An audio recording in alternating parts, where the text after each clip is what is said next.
up, and then I realized that, yeah, he woke up. She's still not here. On June 3rd, 2024.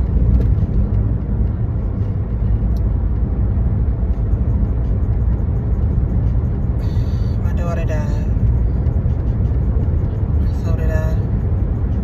At least a part of me. I'm a mom of 4.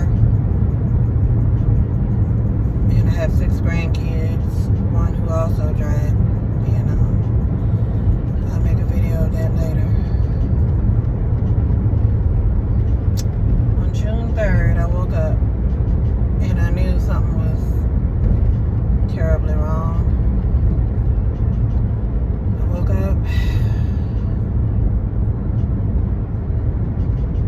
and I wrote in my journal specifically for my daughter.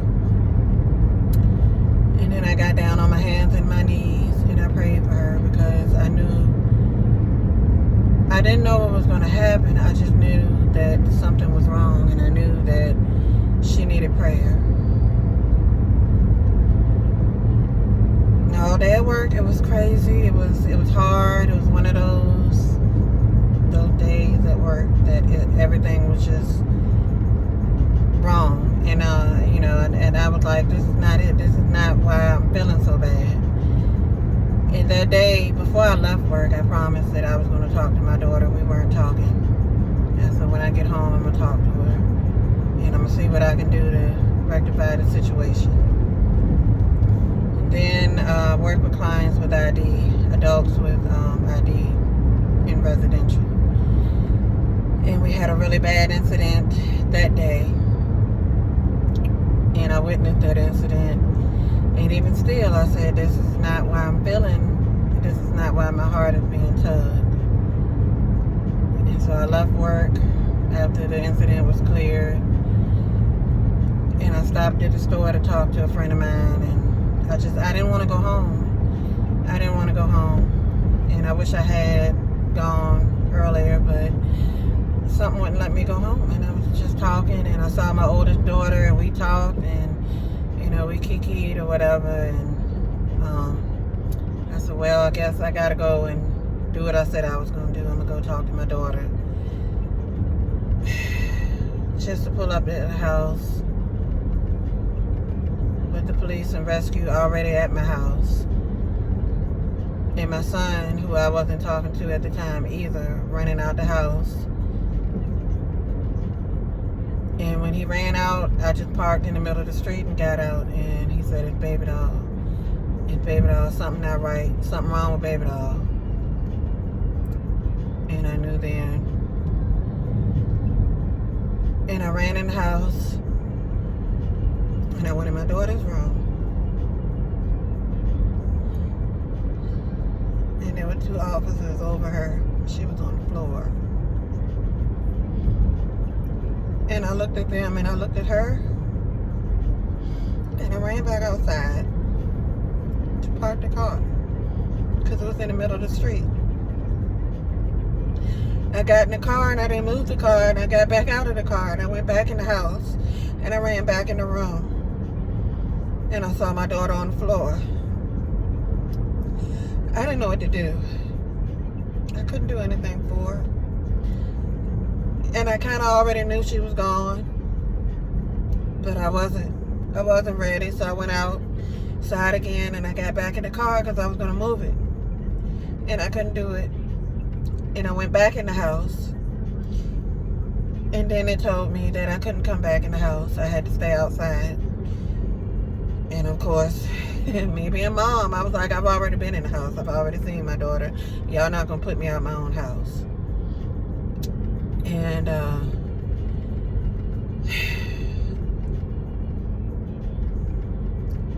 I don't remember what happened right then, but I remember the officers coming out and telling me and my son that they couldn't officially say it, but they did everything that they could do, and that she was gone. And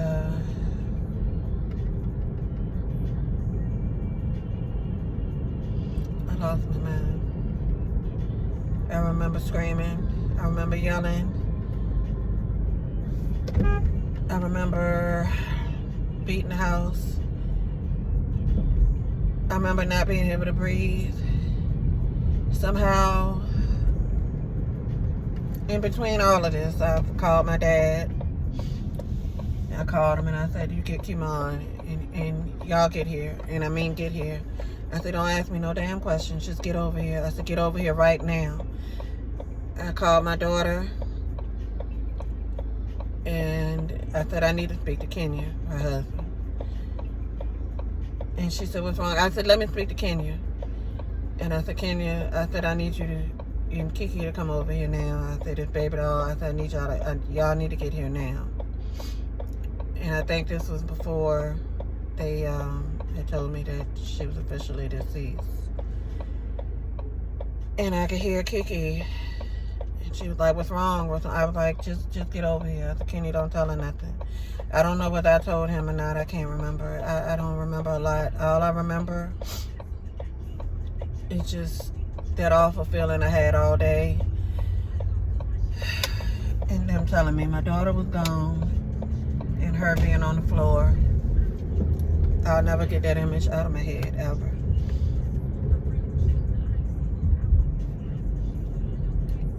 If you love your children, let them know.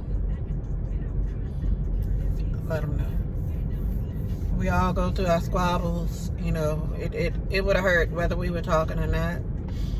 But just to know that we weren't talking and she passed away. I don't know.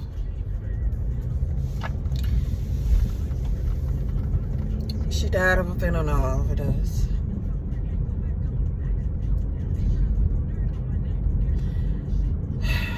I don't know who I'm mad at, you know. I don't know.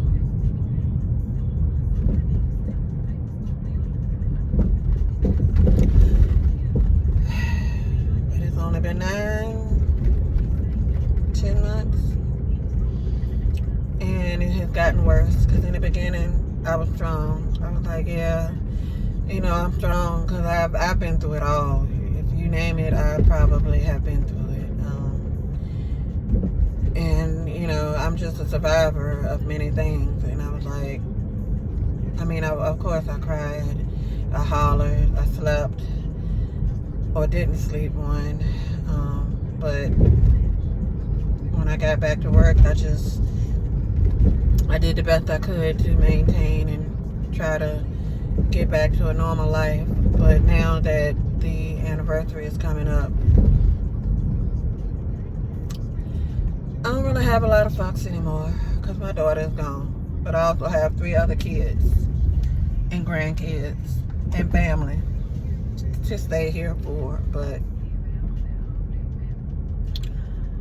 I don't know, you know.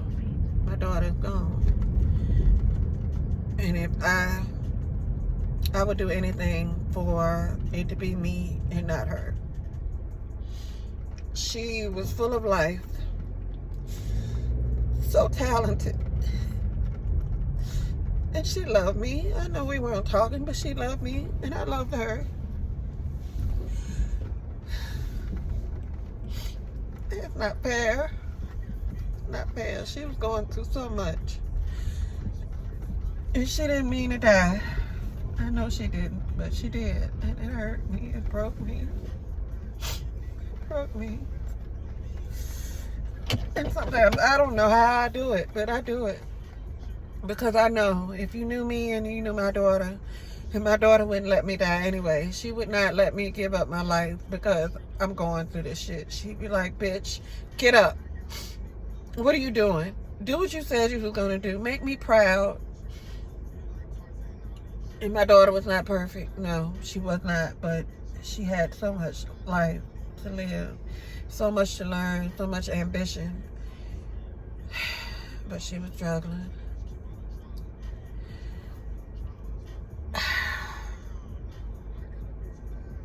That's not fair.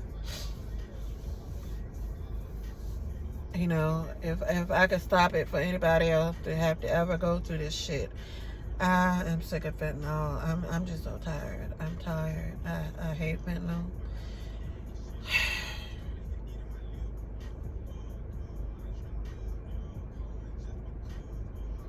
It's just a message.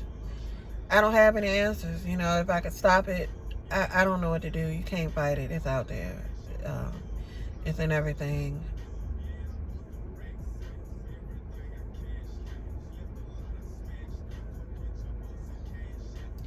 They don't even have a name for people who lose their child, because that's how terrible the loss is. There's no, you know, I'm not a widower. I'm just a child, a mother who lost a child. And I got 4 kids, and I wouldn't trade any of them. I just would do it myself. And, you know, I mean, if there was a decision to be made, I would give up my life so that they could have theirs.